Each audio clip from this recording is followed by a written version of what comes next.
जाते हो, मेरा भगवन ही मुझ में है, शाश्वत सत्ता बतलाते हो। आ गया काल फिर से चौथा, या फिर वसंत लहराया है, निर्ग्रंथ दिगंबर मुद्रा में यह शुद्ध सत्य अब पाया है। तन से विशुद्ध, मन से विशुद्ध, चेतन विशुद्ध करने वाले, मन के विशुद्ध संचारों से जगत पिलाए हरने वाले। तुम हो अनर्घ चर्या अनर्घ चर्चा अनर्घ मंगलकारी, मैं अर्घ चढ़ाता हूँ तुमको, तुम तीर्थंकर शमे उपकारी। बोले नंदनेश्वर भगवान की, द्वादशांज मणि माता की, विद्वान तीर्थंकर भगवतों की, मूल ऐसी चंदा प्रभु भगवान की, देवादिदेव घोर उत्सर्गों के पिता वात्सल्य रत्नाकर महातपोपाटन घोर तपस्वी चिंतामणि पार्षद भगवान की, आचार्य विभव शारदी महाराज की, अहिंसा मई जिन धर्म की।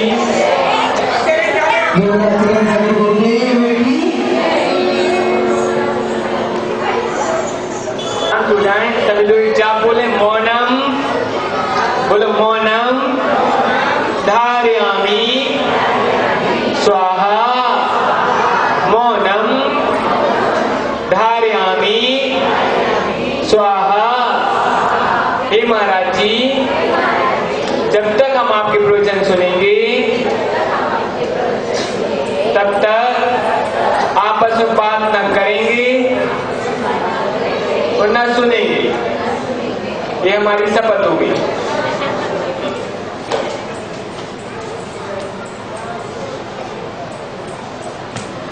इसमें आचार्य जी बहुत अच्छी लाइन लिख रहे हैं, बाल काल से अब तक मैंने जो सेवा की, देना चाहो प्रभु आप तो बस इतना फल, श्वास श्वास अंतिम श्वास हो, नमो काल भर दो, मेरा अंतिम मरण समाधि तेरे तक। तो क्या बोल रहे हैं, बाल काल से आपने और हमने सच्चे देव, सच्चे साथ, सच्चे गुरु, अनंत सिद्धाचार्य उपाध्याय साधु, जिन धर्म, जिन आगम, जिन चैत्य, जिन चैतालय, नाना प्रकार से जो भी सेवा की, उसका फल हमको क्या चाहिए, उसका फल हमको इतना चाहिए कि श्वास श्वास में बस मैं क्या करता हूँ, अनंत सिद्ध जपता हूँ। अनंत सिद्ध साधु अपन पढ़ के ना दिन रात मेरे स्वामी में समाधि भावना में पढ़ते हैं कि अरहंत सिद्ध साधु रटना यही लगाओ। तो अनंत सिद्ध साधु का पल पल क्षण क्षण हर श्वास में क्या करूं, रटना लगाऊं।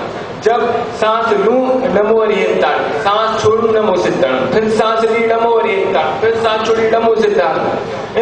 इस प्रकार से हम पल पल उनका स्मरण करते हैं, क्योंकि जितना हम उनका स्मरण कर लेंगे, जितना हम पंच परमात्माओं का सुमरन कर लेंगे, उससे क्या होगा, हमारी आत्मा संस्कारित हो जाएगी।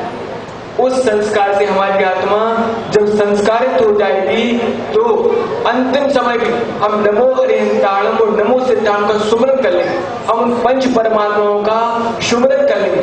क्योंकि बिना पंच परमात्माओं का सुमरन किए हुए आपका सुमरन नहीं हो सकता।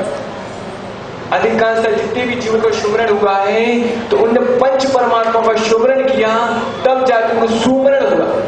और जिनने क्या कर लिया, अपने परिवार वालों का सुमरण कर लिया तो उनका कुमरण हो गया। अगर उन्होंने अंतिम समय परिवार वालों का सुमरण कर लिया या प्रॉपर्टी का सुमरण कर लिया तो क्या होगा, कुमरण हो गया।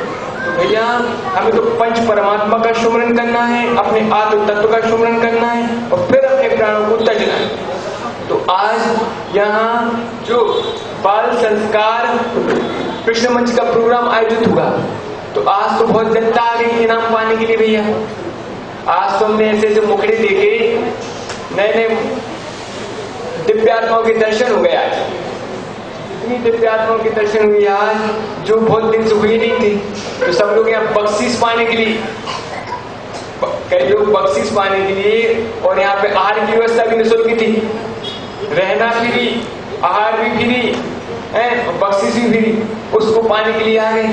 अरे भैया अपन को प्रवचन सुनने के लिए भी आना चाहिए। आपके यहाँ 3 टाइम प्रवचन चल रहे हैं।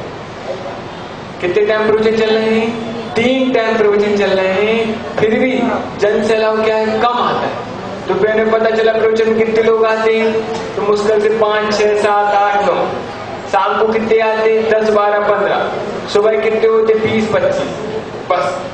अरे जब गुरुवाणी सुनने के लिए इतने कम लोग आ रहे हो, इनाम पाने के लिए कितने लोग आ रहे हैं? जिस सांस्कृतिक कार्यक्रम के लिए कितने आ रहे हैं? तो गुरुवाणी का एक एक अक्षर जो हम आपको प्रवचन देंगे, उसमें हम आपको अपना नहीं सुनाएंगे, जो महावीर स्वामी ने बोला है वही मैटर हम आपको सुनाएंगे। कोई मनगढ़ंत बातें नहीं सुनाएंगे। रेशमा जी क्या नहीं सुनाएंगे? मनगढ़ंत बातें नहीं सुनाएंगे। आपको अपनी चिंतन के द्वारा आमुक्त बात ही क्या करेंगे, प्रस्तुत करेंगे। शास्त्रों मैटर ही आपके सामने परोसेंगे। तो कहने तत्पर क्या है, सभी लोग प्रवचन सुनने जरूर आए। हम तो क्या 25 तारीख को हमारा बिहार था, 25 तारीख को पूरा हमारा बिहार फिक्स था कि 25 नवंबर को हमको बिहार करना। लेकिन हमारे साथ में जो हमारे छोटे महाराज जी हैं, उनके साथ थोड़ी घटना घट गई और वो पैर से चलने में असमर्थ हो गए, इसलिए हमारा बिहार रुक गया है। अगर वो स्वस्थ होती तो 25 तारीख को हमारा बिहार हो जाता। मैंने पहले ही बोल दिया था कि भैया मैं 25 तारीख को बिहार करूंगा, लेकिन कब करूंगा? जब नाना प्रकार की अनुकूलताएं होंगी। अगर मौसम अच्छा रहा, दोनों महाराज के यहाँ निरंतराय हो गए और कोई भी महाराज का स्वास्थ्य खराब नहीं है और भी नाना प्रकार की अनुकूलताएं रही, तब जाके हम क्या करेंगे, 25 तारीख को बिहार करेंगे। तो अब वो क्या है, एक आपत्ति आ गई तो बिहार क्या हुआ, रुक गया। अब बिहार तो रुक गया तो आपको ज्यादा लाभ मिल गया। 3 टाइम के प्रवचन सुनने मिल रहे हैं, सुबह भी मिल रहे हैं, दोपहर मिल रहे हैं, शाम को मिल रहे हैं। तो आप हमारे कहने तात्पर्य क्या है कि यहाँ पे जितने भी बच्चे बच्चियां हैं, जितने भी बच्चे बच्चियां हैं वो प्रवचन सुनने जरूर आए। हमको 6 महीने होने वाला है यहाँ पर। कितना समय होने वाला है? 6 महीने। 1 जुलाई को मेरा मंगल क्रिस हुआ था और आज 25 तारीख हो गई, 31 तारीख का महीना है। अब कोई सा महीना 31 तारीख का रहा है तो कोई सा महीना 30 तारीख का रहा है। जो महीने 31 तारीख के रहेंगे, 2-3 महीने 4 महीने 31 तारीख के भी रहे होंगे, तो लगभग 1-2 दिन बाद हमको पूरे 6 महीने हो जाएंगे, यानी 180 दिन हो जाएंगे। 180 दिन हो जाएंगे तो हमारा केंद्र पर क्या है, जो बच्चे अभी कई बच्चे प्रवचन सुनने बिल्कुल नहीं आते, न प्रवचन सुनने आते, न पाठशाला पढ़ने आते, न गुरुवाणी सुनने आते, न तत्व चर्चा करने आते, न धर्म चर्चा सुनने आते। तो भैया हमारा उनसे कहना है कि सभी बच्चे, सभी श्रावक, सभी श्रावक प्रवचन का लाभ जरूर लें, क्योंकि प्रवचन के द्वारा जीवन में परिवर्तन आता है। जब शेर के जीवन में परिवर्तन आया, जिस शेर के लिए साक्षात आदिनाथ भगवान नहीं समझा पाए, जब शेर का जीव मारीच की पर्याय में था, उस मारीच की जीव के लिए जब मारीच कुमार मुनि की पर्याय में थे, मारीच कुमार क्या थे उस समय मुनि अवस्था में थे, उनके लिए साक्षात अनंत भगवान आदिनाथ भगवान नहीं समझा पाए और उनके लिए सामान्य से 2 जो 4 रिद्धिधारी मुनिराज थे, उनने क्या नाम था मुनिराज का, पता किसी को? उन 2 मुनिराजों का नाम जिनने सहराज को संबोधन दिया, सही बोल रहा है, बोलो। नहीं, अमितंजय, अजितंजय। एक का नाम था अमितंजय, एक का नाम था अजितंजय। अजितंजय और अमितंजय 2 मुनिराज थे। उनकी मांगलिक वाणी को सुन के शेर के जीवन में एक नया परिवर्तन आया। तो हमारी भी भावना है कि आपके भावों में, आपके जीवन में, आपकी चर्या में, आपकी क्रिया में, आपके कर्तव्य में, आपके चारित्र में क्या है परिवर्तन आए। वो परिवर्तन कैसे आएगा? जब आप गुरु का सत्समागम का लाभ उठाओ। पर जब भी आना है हमें आपको पता ही है कैसे आना है। कम से कम 1000 बार बोल चुके होंगे लगभग मैटर है, फिर से बोल लेते हैं कि भाई जितनी बार भी आपके बच्चे आए और आप आओ, तो सभी प्रकार के जीवों की रक्षा के भाव से रक्षा करते हुए आ जाना और आके जीव रहते स्थान पर बैठ के गुरुवाणी का रसास्वादन करके उस मैटर को आत्मसात करके अपनी आत्मा का क्या करना, उत्थान करना। क्योंकि आज हमने देखा इस सांस्कृतिक कार्यक्रम में तो पूरा ये हाल में बहुत सारा हिस्सा लबालब भर गया है। हाल इतना बड़ा जो हाल है, कम से कम 200 लोगों ने लाभ लिया है, लेकिन गुरुवाणी सुनने के लिए कितने लोग आ रहे हैं? तो भैया गुरुवाणी की महिमा अलौकिक है। हमने एक बार गुरु महाराज का प्रवचन सुना, ग्रह त्याग कर दिया। एक बार गुरु महाराज का प्रवचन सुना, उन्होंने हमको संबोधन दिया, उन्होंने प्रेरणा दी, तो ग्रह त्याग करके उनके संग में प्रवेश ले लिया। तो कहने तत्पर क्या है कि आपके जीवन में परिवर्तन आए, इस अपेक्षा से अपन को प्रवचन सुनने रोज आना। तो आओगे कि नहीं आओगे? रेशमा जी अकेले आहार देने आओगे कि ज्ञान दान लेने भी आओगे? तो इनका परिवार क्या है, आहार दान तो बहुत देता है, प्रकाश चंद जी दोषी का परिवार, लेकिन ज्ञान दान लेने नहीं आता है। बताओ आपका रोज आहार लेते कि नहीं लेते? यानी जब चाहे आहार लेते कि नहीं लेते? जब हम आपका आहार लेते सहजता से, तो आपको हमारा ज्ञान ही लेना चाहिए। हम कौन आपसे वेतन ले रहे हैं, निःशुल्क दे रहे हैं, तो निःशुल्क ज्ञान दान दे रहे, फिर भी नहीं आ रहे। तो भैया ये वाणी जो है महावीर की वाणी है, ये आचरण सागर की वाणी नहीं है, ये आचरण वाणी नहीं है, महावीर वाणी है। तो महावीर वाणी को अगर आप सुनोगे तो आपका भला ही होगा। जो महावीर ने मैटर बोला है, कोई मैटर हम आपको सुनाएंगे, अलग से कुछ नहीं सुनाते। जो महावीर ने बोला है, जो आदिनाथ ने बोला है, जो अनादिनाथ ने बोला है, कोई मैटर सुनाते। तो आज इस पाठशाला, आज अभी भैया ने बहुत अच्छा प्रवचन किया, भैया थे तो उनने धारा प्रभा बोला। वो जब प्रवचन कर रहे थे तो पसीना से नहा गए। जब वो प्रवचन कर रहे थे तो क्या हुआ, पसीना से बहुत ज्यादा नहा गए। उनने उनकी जब बोल रहे थे तो नसें खिंच रही थी, पूरी शक्ति लगा के, एनर्जी खर्च करके क्या कर रहे थे, आपको मांगलिक वाणी का, महावीर की वाणी का रसास्वादन करा रहे थे।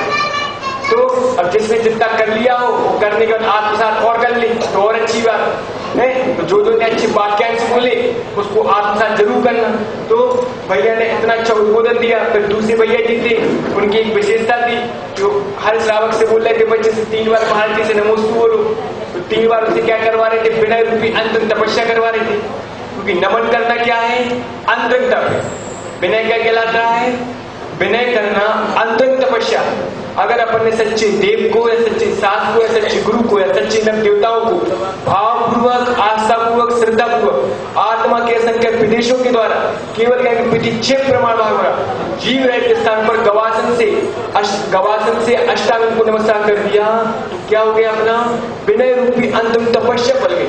अगर मान के चलो यहाँ पर कोई महिला निर्जला उपवास करती है तो उसका उतनी निर्जला नहीं होगी जितनी निर्जला किसकी होती है। अगर एक भी श्रावक है, श्राविका है, बच्चा बच्ची सच्चे देवशास्त्र गुरु को, सच्चे नव देवताओं को भावपूर्वक उनको जीव रहते स्थान पर बैठ के उनका बंधन कर लेता है, तो उसकी विनय रूपी अंतिम तपस्या बन जाए। तो तखता पर वक्ता, तख्ता पर यानी तखत पर बैठ के, उचित स्थान पर बैठ के, जीव रहते स्थान पर बैठ के प्रवचन करना चाहिए। अगर अपन चलेंगे भैया जी तो अपन श्रोताओं को देख रहे हैं, अब वहां जाएंगे, यहाँ जाएंगे, तो उधर पैर रखेंगे, तो अगर कोई जीव यहाँ आवागमन कर रहा होगा तो वो जीव पैर के नीचे आके मर सकता है। इसलिए कभी भी आप उद्बोधन करें तो हमारा आपसे आग्रह है कि एक स्थान पर या तो खड़े होकर करें, खड़े प्रवचन करना तो एक ही स्थान पर खड़े रहेंगे, चलेंगे फिरेंगे नहीं। और अगर बैठ के करना है तो जीव रहते स्थान पर बैठ के करें, लेकिन चलेंगे फिरेंगे नहीं, क्योंकि जब हम बोलते हैं तो नीचे नहीं दिख पाए, और अगर कोई जीव आ जाएगा तो किस पार्ट में डेथ हो जाएगी, तो वो ना हो पाए। इन लोगों को ज्ञान की प्राप्ति हो जाए, उन जीवों को किसी पलाई की प्राप्ति ना हो पाए और आपको पाप की प्राप्ति ना हो पाए। इस अपेक्षा से अपन को एक स्थान पर प्रवचन करना। अब आज आप लोगों पाठशाला का लाभ तो लिया, लेकिन लोगों पर कितनी प्रार्थना चल रही है, कितनी हिंसा हो रही है, कितने असंख्यक बालुकाय जीव मर रहे हैं। अब आप सोच रहे हो कि हमारी निजरा हो रही है, हमारी क्या हो रही है, हम धार्मिक प्रोग्राम को अटेंड कर रहे हैं तो हमारी असंख्य गुणीकरण क्या हो रही है, निजरा हो रही है। तो निजरा तो हो ही रही है, साथ कर्म का बंद भी हो रहा है। जिसकी पंखा चलने में कृतकार्य अनुभव ना होगी उसको पाप का आश्रय हो रहा है। तो भैया आप एक काम करो, जमीन पे मूंगी वगैरह की रक्षा करके चलना, खाली मूंगी पर चलो, सब पंखे बंद कर। आप कर दो अपने हाथ से कमरों से, आप इसे बोल रहे हैं, आप पंखा सब बंद कर दो। वो ढूंढ लोगे, ढूंढने से भगवान मिल जाते हैं। ये तो पंखा की बटन है, अरे देख के खाली नहीं बबू चला, फर्श पे नहीं चल रहा, शतरंजी पे नहीं चल रहा। तो हम आपसे क्या है, अपना एक एक क्षण क्या है, ये कीमती है, एक एक पल क्या है रेशमा जी, कीमती है। तो जब एक एक पल पर वो कीमती है तो क्या है, आज विभो सागर जी ने लिखा है कि आयु अल्प है, कर्म बहुत है, उन्हें खपाना, यानी आपकी और हमारी आयु बहुत अल्प बची, ये पता नहीं है किसकी कितनी आयु बची। अब जब हम इस चीज से अनभिज्ञ हैं और कर्म बहुत है, उनको हमको क्या करना है, खपाना है, उनको हमको खपाना है, उनका नाश करना है। क्योंकि अगर हम प्रोग्राम, जैसे आप लोग प्रोग्राम अटेंड कर रहे थे, हम अपना चिंतन कर रहे थे, क्योंकि इस सांस्कृतिक कार्यक्रम में बहुत सारा समय बर्बाद भी चला जाता है, क्योंकि एक एक मिनट कीमती है हमारा, आपका और हमारा एक एक मिनट, एक एक क्षण, एक एक पल कीमती। तो इसमें हमने देखा कई बार सांस्कृतिक कार्यक्रम में समय का भी अपव्यय हो जाता है। तो समय का जो अपव्यय हो जाता है तो वो अपना ना हो पाए, इसलिए भैया या तुम अपनी पुस्तक पढ़ते रहो या चिंतन करते रहो या जाप करते रहो, क्योंकि एक पल कीमती है। तो आज अपन को, अगर हम अपने बच्चों को पाठशाला पढ़ाते हैं, पाठशाला में जैसे यहाँ पे नीना जी हैं, नीना जी क्या करती है, निःशुल्क पढ़ाती है, नीना जी निःशुल्क पढ़ाती हैं। तो वहां पर हम अपने बच्चों को पैदल चले जाएं, जितना चाहूं ढंग से, अगर रात को जाते हैं तो प्रकाश वाली टार्च लेके चले जाएं जीव को बचा के, और उनसे ज्ञान का संग्रह कर सकते हैं, ज्ञान का अर्जन कर सकते हैं। तो पाठशाला का बहुत महत्व, हमने भी गृहस्थ अवस्था में पाठशाला पढ़ी, पाठशाला पढ़ी, छोटे से जब बच्चों के अंदर धार्मिक संस्कार को बीजारोपण हो जाता है, वहां पर उसको सम्यक संगति मिलती है, तो उसका भावों में बहुत परिवर्तन आता है। क्या आता है, बहुत परिवर्तन। इसलिए हमेशा हमारा आपसे इतना ही आग्रह है कि आप अपने बच्चों को इसका भी ध्यान रखना है कि हमारे बच्चे किससे बात करते हैं, किस बच्चे की संगति करते हैं, किसके साथ रहते हैं, किसके साथ जाते हैं, किसके साथ आते हैं, किसके साथ अपना समय व्यतीत करते हैं। अगर वो कुसंगति के जाल में फंस गए, किसके जाल में फंस गए, कुसंगति के जाल में, तो उनकी आत्मा का क्या हो जाएगा, अहित हो जाएगा। तो आप अपने बच्चों को एक सूत्र जरूर देना कि जब भी तुम्हारे कोई मित्र, आपके कोई भी मित्र या फ्रेंड आपसे ये कहे कि आप शराब पी लो, बीड़ी P low, cigarette P low, तंबाकू खा लो, गुटखा खा लो, चरस खा लो, गांजा खा लो, अफीम पी लो, या किसी लड़की के साथ छेड़छाड़ कर लो, अवध व्यवहार कर लो, या चलो पर थिएटर में चलते हैं, पिक्चर दिखाएं, असली पिक्चर दिखाएं, तो भैया वो मित्र नहीं है हमारे, वो हमारे कट्टर शत्रु है। क्योंकि उनको एक सूत्र देना अपने बच्चों को कि आप अपने आप को अपने पास रखो, आप अपना आप को हमारे पास सप्लाई ना करें, आपका गुण आपके पास, आपका सद्गुण हमारे पास। अधिकांश व्यक्ति क्या करता है, अपने आप को सामने वाले के पास सप्लाई करता है। तो सीधी सी बात है, आप अपना गुण अपने पास रखो, आपका जो सद्गुण है वो तो लेने के लिए हम तैयार बैठे, लेकिन आपका जो अवगुण है वो ग्रहण नहीं करेंगे, वो अपने पास रखें, हिफाजत से रखें, सलाम उसकी सलामत करें, लेकिन हमें नहीं चाहिए आपका, वो आप अपने पास रखें। तो क्योंकि कई लोग बहुत ज्यादा प्रेरणा देते हैं, मित्र वगैरह जो होते हैं, सहेलियां वगैरह जो होती हैं, वो कहती नहीं तुम कोई काम करना ही पड़ेगा, तुम कोई गलत काम करना ही पड़ेगा। तो भैया हम नहीं कर पाए, उसमें कोई कंप्रोमाइज नहीं कर पाए, कोई समझौता नहीं कर पाए, क्योंकि हम आपको छोटी सी घटना, और दूसरी बात हमारे बच्चे बाहर पढ़ते हैं, हम बच्चों को स्कूल में दाखिला दिला देते हैं और क्या हो जाते हैं, निर्विकल्प हो जाते हैं कि वहां पर हमारे बच्चे लोग शिक्षा ग्रहण कर रहे हैं, लेकिन उन पर पूरी निगरानी रखने की आवश्यकता होती है, क्योंकि बच्चों की जो उम्र होती है 6 साल की, 6 साल की बच्चों, छोटे से जो बच्चे होते हैं 5 साल से लेके 35 साल तक, बच्चों की जो उम्र होती है 5 साल से लेकर 35 साल तक के जो बच्चे होते हैं, तो वो बच्चे अगर सदमार्ग पर लग गए तो अच्छी बात, और अगर उन्होंने क्या किया, खोटी संगति कर ली, कुसंगति को आत्मसात कर लिया, तो उनका क्या हो जाता है, जीवन बर्बाद हो जाता है। तो 5 साल से लेकर 35 साल तक की जो उम्र होती है, उस उम्र में बच्चों ने अपनी मानसिक भावनाओं पर, अपनी वाचनिक चेष्टाओं पर, अपनी कायिक चेष्टाओं पर नियंत्रण कर लिया, अपने मन पर, वचन पर, काया पर, अपनी पंच इंद्रियों पर अगर उसने क्या कर लिया, नियंत्रण कर लिया, कंट्रोल कर लिया, तो वो बच्चे कुमार्ग पर अग्रसर नहीं हो पाते। और वो बच्चे क्या होते हैं कि 5 साल से लेकर जो 35 साल तक की उम्र होती है उसमें बच्चे क्या हो जाते हैं, फिसल जाते हैं और वो कुमार्ग पर क्या हो जाते हैं, लग जाते हैं। जब बच्चे कुमार्ग पर लग जाते हैं, खोटी संगति को धारण कर लेते हैं, तो उनका जीवन बर्बाद हो जाता है। तो एक क्षुल्लक देवानंद सागर महाराज जी ने बहुत अच्छी पुस्तक निकाली है, समलो समालो। समलो समालो इतनी अच्छी पुस्तक है, उसको हर व्यक्ति को यथाचार ढंग से पढ़ना चाहिए। आज वर्तमान में बच्चे क्या हैं, बिगड़ जाते हैं। हम भी कॉलेज में पढ़ते थे, स्कूल में पढ़ते थे। एक छोटी सी घटना बताते आपको कि एक बार हम एक शादी समारोह में गए। जब हम स्वयं गृहस्थ थे तो शादी समारोह में गए, तो रात को वहां से लौटते समय हमको 1-2 बज गए। अब जब 1 बज गया, 2 बज गया, तो जब वहां से लौट रहे थे तो क्या हुआ, शादी समारोह में तो गए, अब वहां पे अपन कुछ खाया पिया नहीं, वो अकेली व्यवहारिकता के नाते वहां पहुंच गए, व्यवहार वगैरह लिखवाया और वहां बैठे रहे, अपने चिंतन करते रहे, ध्यान करते रहे लगभग और शांति से बैठे रहे। अब वहां का अपन ने पानी भी नहीं पिया, क्यों, क्योंकि वहां का पानी अनछना था, वहां की कोई वस्तु का लगभग सेवन नहीं किया और शांत भाव से अपना चिंतन करते रहे, बैठे रहे। तो व्यवहारिकता के नाते दोस्त की भैया की शादी में गए थे तो वहां बैठे रहे। अब जब वहां से हम लोग वापस आ रहे थे तो 10-15 लड़कों की क्या थी, मेजॉरिटी थी। 10-15 लोगों की मेजॉरिटी थी, 10-15 लोगों का ग्रुप था। तो जब वो ग्रुप वापस लौटा तो क्या हुआ, हमारे जो मित्रगण थे उनने एक साजिश रची कि आज मेरा उस समय नाम क्या था, अंशुल, गृहस्थ अवस्था का नाम अंशुल नाम था। तो उन्होंने षड्यंत्र रच दिया कि अंशुल को शराब पिला के रहेंगे। क्या पिला के रहेंगे, शराब पिला के रहेंगे। उनने जब षड्यंत्र रच दिया, उनने कहा भैया चलो एक तालाब के किनारे, तालाब के पास, गार्डन के पास बैठ गए सब लोग। अब उन्होंने कहा जाओ भैया शराब की बोतल खरीद लाओ। तो विदेशी अंग्रेजी शराब खरीद के ले आए, इतनी बड़ी बड़ी वो बाटल खरीद के लेके आए। और जब खरीद के आए और उनने क्या किया, उनने कहा चलो भैया हम लोग तो शराब पी रहे हैं, तुमको भी पीना पड़ेगा। तो मैंने कहा तुमको जब पता है वहां मैंने चाय नहीं पी, पानी भी नहीं पिया वहां का, तो मैं शराब क्या पीऊंगा। तुमको पता है हम गलत चीजों का सेवन नहीं करते, आप कर रहे हो, आपका निजी मैटर है, हम आपको रोकेंगे तो आप मानोगे नहीं, हमें पक्का पता है कि हम शराब नहीं पी। तो उन्होंने कहा नहीं, आपको तो शराब पीना ही पड़ेगा,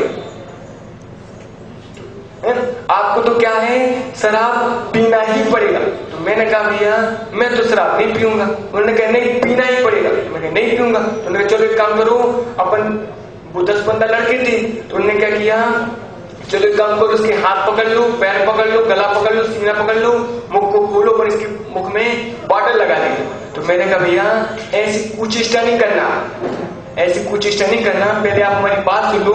मुझे पता था अगर मैं वहां पे बल का प्रयोग करता तो मैं उनको परास्त नहीं कर पाता, क्योंकि वो 15 लड़के थे लगभग और मैं अकेला था, और 15 के 15 हमारे विपक्ष में थे, विरोध में थे, और सबकी भावना थी कि मैं इसको शराब पिलाना। तो अब जब 15 लड़के उसमें थे, विरोध में थे, तो उनने क्या किया, जब ऐसा काम किया तो मैंने उनसे कहा देखो भैया तुमको एक बात बताएं, हम कॉलेज में 350 छात्र छात्राएं हैं, कॉलेज में 350 छात्र छात्राएं, उनमें से तुम्हें पता है एक मैं ही ऐसा छात्र हूँ जो तुम्हारी हर विपत्ति पे काम में आता हूँ। जब तुम्हारे घर में खाने को कुछ नहीं होता है तब मैं अपनी किराने की दुकान से तुमको 1000, 2000, 5000 का सामान उधार दे देता हूँ। तुम्हारे घर में तुम्हारी दीदी को, भैया को देखने वाले आए हैं और तुम्हारे घर में चूल्हा जलाने के लिए तेल नहीं है, घी नहीं है, आटा नहीं है, कुछ भी सामग्री नहीं है, और तुमको दुकान से 2000, 5000 का सामान उधार दे दिया और तुम्हारा उपकार कर दिया है। और जब तुम्हारे पास पैसे आ जाए तब हमारे 2 महीने 5 महीने बाद आप क्या करते हैं, पेमेंट कर रहे हैं। तो हमने आपके ऊपर कितना उपकार किया। जब तुम्हारे पास किताब खरीदने के लिए पैसे नहीं है, गाइड खरीदने के लिए पैसे नहीं है, तो हमने तुमको उधार पैसे दे दिए कि लो भैया खरीद लेना और अपना भला कर लेना। कभी अपनी तरफ से भी दे दिया कुछ है, तो कितना हमने तुम ऊपर उपकार किया है, और उस उपकार का तुम हमको क्या फल दे रहे हो, शराब पिला रहे हो। तो एक बात ध्यान रखना, हमने आपके ऊपर 1000 उपकार किए, हमने आपके ऊपर 1000 उपकार किए हैं, और उसका फल आप हमको क्या दे रहे हो, शराब पिला रहे हो। एक बात ध्यान रखना कि जब तुम आज अगर आपने कोई शराब पिला दी तो आपका और हमारा व्यवहार हमेशा के लिए खत्म हो जाएगा। आप हमारी दोस्ती में बहुत बड़ी दरार खड़ी हो जाएगी और हम आपसे कभी बातचीत नहीं करेंगे, वार्तालाप नहीं करेंगे और कभी भी तुम मर भी रहे होगे तो हम आपका किसी प्रकार से सहयोग नहीं करेंगे, हेल्प नहीं करेंगे, आपको छना पानी भी सोच के नहीं पिलाएंगे। तो जब मैंने उनसे ऐसी बात बोली तो वो सब लोग घबरा गए, डर गए और उन्होंने अपने हाथ पीछे कर लिए और हाथ पीछे करने के बाद उन्होंने क्या कि सब लोगों ने शराब सेवन की। जब शराब सेवन की कर ली तो उनके लिए शराब क्या हुई, चढ़ गई। अब जब शराब चढ़ गई तो कुछ होश नहीं रहा। अब वो 2-4 कदम रखे गिर जाए, अपन उसको खड़ा करें, इतने में दूसरा लड़का 2-4 कदम चले फिर गिर जाए, फिर उसको खड़ा करें, फिर कोई लड़का आगे चले, फिर वो 2-4 कदम चले, फिर वो गिर जाए। तो जैसे जैसे करके 2 किलोमीटर का जो सफर था, जैसे हम लोग का तय करवाया वो हम जानते, सफर भगवान जानते। और इसके बाद में रास्ते में खटिया आ गई, लंबा चढ़ाव आ गया, तो उसमें तो और चढ़ाने में जैसी हालत हमारी हुई और उनकी यही सर्व भगवान ही जानते हैं। पूरे लुढ़क के वापस आ गए। तो कहने तात्पर्य क्या है कि हम दृढ़ रहे, मजबूत रहे तो वो हमको शराब की बूंद भी नहीं पिला पाए। और मैंने उनसे कहा कि तुम अगर नहीं मानोगे तो एक बात हम बता दें आपको, आप शराब पिलाने की चेष्टा कर रहे हो, कितना भी तुम बल का प्रयोग कर लो, तुम्हारे मुख में भी अड़ा दोगे, मुख में भी अड़ा दोगे, मुख में बूंदे भर भी दोगे, तब भी हम क्या करेंगे कि उस शराब को, वो तो तुमने कर दिया, लेकिन हमारे शरीर में एक सिस्टम है, क्या सिस्टम है, बाहर निकाल देगा। तुमने मुख में डाल दिया, हम उसको क्या करेंगे, पूरा या तो तुम्हारे मुख पर निकाल देंगे, थूक देंगे या जमीन पे फेंक देंगे, जमीन पे उसको उगल देंगे, जमीन पे क्या करेंगे, उसको उगल देंगे। तो जब मैंने उनसे कहा या तो जमीन पे उगल देंगे, तुम्हारे मुख पर उगल देंगे, तुमने इतनी महंगी महंगी बोतलें खरीदी 5-5 तो 1000 की, तो अब भी तुम्हारे पैसे का अपव्यय हो जाएगा। और हम छोटे से बच्चे तो है नहीं कि हम अपने हाथ पैर न चलाएं, हम भी अपने हाथ पैर चलाएंगे तो उससे तुम्हारी बोतलें फूट भी सकती हैं, तो तुम्हारी पैसा बर्बाद चला जाएगा, एक बात। और दूसरी बात कि तुम हमको जो पिलाने की चेष्टा कर रहे हो तो हम क्या करेंगे, पूरा एक तो बाहर निकाल देंगे और हमारे गले में एक और सिस्टम है, जब तक हम घुटकेंगे नहीं तब तक एक भी बूंद अंदर नहीं जाएगी। जब हम अंदर घुटकेंगे तभी एक शराब की बूंद गले के माध्यम से उधर में जाएगी, पेट में जाएगी, और हम नहीं घुटकेंगे तो नहीं जाएगी। और एक और सिस्टम बाहर निकाल लेंगे तो पूरी बाहर निकाल देंगे, या तो तुम्हारे चेहरे पे गुलक देंगे तो क्या होगा, तुमको आंखों से दिखेगा नहीं और नुकसान होगा। तो कहने तत्पर क्या है, हम मजबूत रहे, हम मजबूत रहे, दृढ़ रहे तो शराब वो बच्चे हमको नहीं पिला पाए। इसलिए अभी हम कोई भैया बता रहे थे कि पूना का माहौल इतना खराब है, पूना शहर जो है उसका माहौल इतना खराब है, बहुत खराब माहौल। वहां पे हम अपने बच्चों को पढ़ा रहे हैं, बच्चों को पढ़ा रहे हैं या किसी भी अन्य नगर में पढ़ा रहे हैं, तो उनके ऊपर कड़ी निगरानी भी रखें, उनकी देखरेख भी करें, उनके टीचर से भी पूछें कि वो पूरे पीरियड अटेंड करते कि नहीं करते। 6 पीरियड है, 9 पीरियड है, तो पूरे पीरियड में बैठते कि नहीं बैठते, बीचों गोल तो ही मार जाते। और इसके बाद वो समय से कॉलेज आते कि नहीं आते, समय से घर पे आते कि नहीं आते, हॉस्टल में समय से प्रवेश करते कि नहीं करते। तो पूरी उनकी जानकारी रखना चाहिए, कड़ी निगरानी रखना चाहिए, जिससे वो कुमार्ग पर ना चले जाए। अगर हमारे बच्चे कुमार्ग पर चले गए तो हमारा ही नाम क्या होगा, बदनाम होगा, हमारा जिन शासन जिन धर्म क्या होगा, बदनाम होगा। इसलिए बच्चों को संभालने की बहुत आवश्यक है, हमको स्वयं को संभालना है, अपने बच्चों को संभालना है, अपने परिणामों को संभालना है और अपने परिवार के परिणामों को संभालना है, जिससे हमारे परिवार के किसी भी सदस्य के परिणाम भी बिगड़ ना पाए। तो इस प्रकार से हमारा आपसे कहना इतना ही है कि हमें बच्चों पर पूरा ध्यान रखना। अगर हमारे बच्चे कोई गलत काम करते हैं तो उसका पाप किसको लगता है, माता पिता को लगता है, क्योंकि माता पिता ने उनको क्या किया है, जन्म दिया है। अगर हमारे बच्चे दौड़ लगा रहे हैं, छोटे छोटे जो बच्चे 2 साल के, 5 साल के, 8 साल के, 15 साल के, और वो दौड़ लगा रहे हैं, उनके दौड़ लगाने में जितने जीव मरते हैं उसका पाप किसको लगता है, माता पिता को भी बहुत सारा पाप लगता है।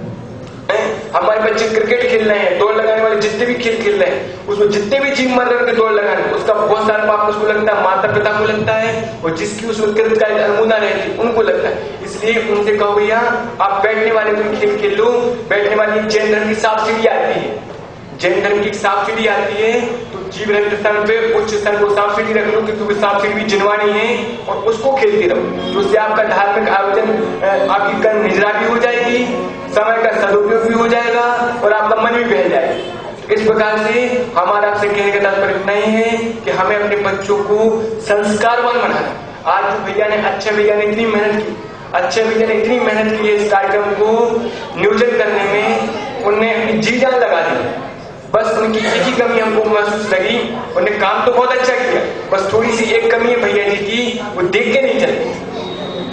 तो उनसे हमारा इतना ही आग्रह है भैया जी से, अच्छे भैया से, जब भी वो आवागमन करें, जब भी अपना अगला कदम बढ़ाएं, जीव रक्षा करते हुए जीव रक्षा के भाव से बढ़ाएं, जीव रहते स्थान पर ही सभी सामग्रियों को विराजमान करें, इतना हमारे भैया से अपेक्षा है।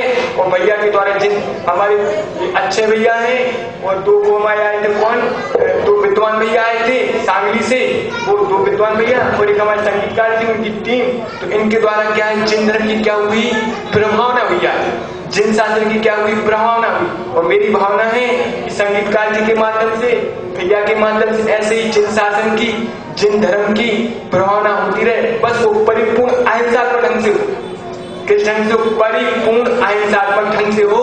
क्योंकि जो भजन गाते हैं संगीतकार वगैरह जो होते हैं, जब वो भजन गाते हैं, उन भजनों को सुन के व्यक्ति के अंदर भक्ति करने के भाव जागृत हो जाते हैं, सच्चे देव, सच्चे साथ, सच्चे गुरु के प्रति आस्था का, श्रद्धा का, भक्ति भाव जागृत हो जाता है। उनके द्वारा कई लोग क्या करने लगते हैं, सच्चे देव शास्त्रों की भक्ति, आराधना, उपासना, अर्चना, कोई आत्मा के असंख्य प्रदेशों से करता है, तो कोई आत्मा के 1000 प्रदेशों से करता है, तो कोई बहिरंग से करता है। लेकिन जो अंतरंग से भक्ति कर लेता है, वो अपनी असंख्य गुणिकल की निर्जा कर लेता है। तो उनका गला अच्छा है, उन्होंने अपनी मधुर स्वर लहरियों के माध्यम से आपको भक्ति में लगाए रखा, आपको भक्ति में अवगाहन कराया। उन्होंने बहुत अच्छा काम किया भैया जी ने, संगीतकार जी ने। और हमारे भैया बहुत अच्छे वक्ता हैं, इतने अच्छे वक्ता हैं, बहुत अच्छे वक्ता, उनके अंदर अच्छी प्रतिभा छुपी हुई है। और मेरी भावना है कि जैसे आचार्य अकलंग देव ने और आचार्य समर्थ स्वामी ने जैसी जिन धर्म की प्रभावना की, ऐसी इन भैया जी के द्वारा भी जिन शासन की, जिन धर्म की ऐसी प्रभावना हो, उत्कृष्ट क्वालिटी की प्रभावना हो, वो भी क्या ना करें। बस इतनी हमारी उनसे अपेक्षा है कि वो शादी ना करवाएं और आगामी काल में ब्रह्मचारी भैया बन के मुनिराज बन जाए। वो सुधा सागर जी के स्टूडेंट हैं, तो सुधा सागर जी बाल ब्रह्मचारी हैं, वो भी बाल ब्रह्मचारी बने, और बाल ब्रह्मचारी बन के हम करें, मुनिराज नहीं बने, ब्रह्मचारी बन के दिन में 3 टाइम खाना खाओ, मर्यादा वाला शोधन करके विवेक से। लेकिन शादी बस शादी कर ली तो उलझ गए, फंस गए हैं। जैसे यहाँ पे बहुत सारे लोग फंस गए ना, ऐसे तुम ना फंसो, ऐसी हमारी उनसे अपेक्षा है।